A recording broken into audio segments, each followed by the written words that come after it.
ତେରସ୍ତା ବର୍ଷରୁ ନିଖୋଜ କାହାର ମୁହଁ।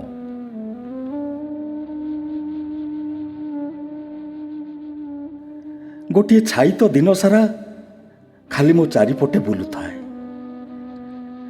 ବେଳେ ବେଳେ ପାଣି ଭଳି ଝଲମଲିଆ ଦିଶେ, ପୁଣି କେବେ କେବେ ଗଛ ଛାଇ ପରି ଚିତ୍ର ବିଚିତ୍ର। ରାତି ହୋଇଗଲେ କାହିଁ କୋଉଠି ମୁଁ ତାକୁ ପାଏ ନାହିଁ, କି ଜାଣିପାରେ ନା ସେ ମତେ ଲିଚୁଏ ଈଶ୍ୱରଙ୍କ ପରି ଅନ୍ୟତ୍ର।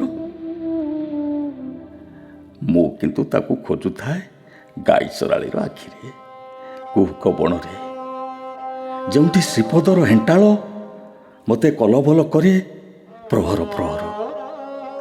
ଗୋଡ଼ ତଳିପାରେ କଣ୍ଟା ଗଳେ, ମଶାଣିରେ ଚିରିଗୁଣି ନିଆଁ ଜଳେ, ଅଥଚ ମୁଁ ଡାକିପାରେ ନା ବୋଉକୁ। ମୋ ପାଇଁ ଉଦ୍ଦିଷ୍ଟ ଥିବା ଶବ କେଇଟା ଭିତରୁ ଚିହ୍ନଟ କରିପାରେ ନା ଗୋଟିଏ ଝାଉଁଳା ଶୀର୍ଣ୍ଣ ମୁହଁକୁ। ମୁଁ କାହାକୁ ବି ଶବ ସ୍ୱୀକାର କରିପାରେ ନା। ଓଲଟି ଶ୍ମଶାନ ରକ୍ଷକକୁ ଚିତ୍କାର କରି କହେ, ଜୀବନ୍ତ ମଣିଷକୁ ଦଗ୍ଧ କର ନାହିଁ, ତାକୁ ଆସନ ଦିଅ, ପାଦ୍ୟ ଅର୍ଘ୍ୟ ଅଭ୍ୟଞ୍ଜନ ଉଦ୍ବର୍ତ୍ତନ। ତେରସ୍ତା ବର୍ଷରୁ ନିଖୋଜ ମୁହଁରେ ଚିତ୍ତାଗ୍ନି ଦିଅ ନାହିଁ। ଥରେ ପାଉଁଶ ହେଲେ ତ କଥା ସରିଲା। ତେଣିକି ବାଘର ରଢ଼ି ହେଉ କି ମାଙ୍କଡ଼ର ଖେଙ୍କା, କୁହୁକ ବଣର କିଛି ଯାଏ ଆସେ ନାହିଁ। ପାହାଡ଼ ଉପରେ ସବାରିରେ ଆସିଥିବା ବୋଉର ବହି ସବୁ ସେମିତି ପଡ଼ିଛି। ପ୍ରସ୍ତାବ ସିନ୍ଧୁ, ଖୁଲଣା ସୁନ୍ଦରୀ, ଲକ୍ଷ୍ମୀ ପୁରାଣ, ମୁର୍ଗୁଣୀ ସ୍ତୁତି, ଦଶକୁମାରୀ ଚରିତ, ଖନା ବଚନ।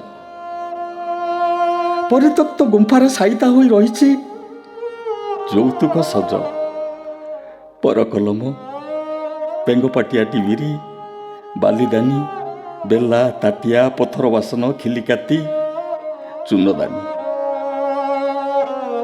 ସଜାଅ ନାହିଁ ଜୁଇ, କ୍ଷାନ୍ତ ହୁଅ। ବୋଉ ଏକ ଶାଗ ସାଉଁଳା, ଚୁଲି ଚୌକା ମୁହଁ। ତା ଡାକରେ ତାର କଣ? ବେଲାର କମାଣି ବି ଥରେ, ତା ହସରେ ଫୁଟି ଆଣି ଥଣ୍ଡା ହୁଏ ପଥର ତରଳେ, ପଥର ତରଳେ, ପଥର ତରଳେ।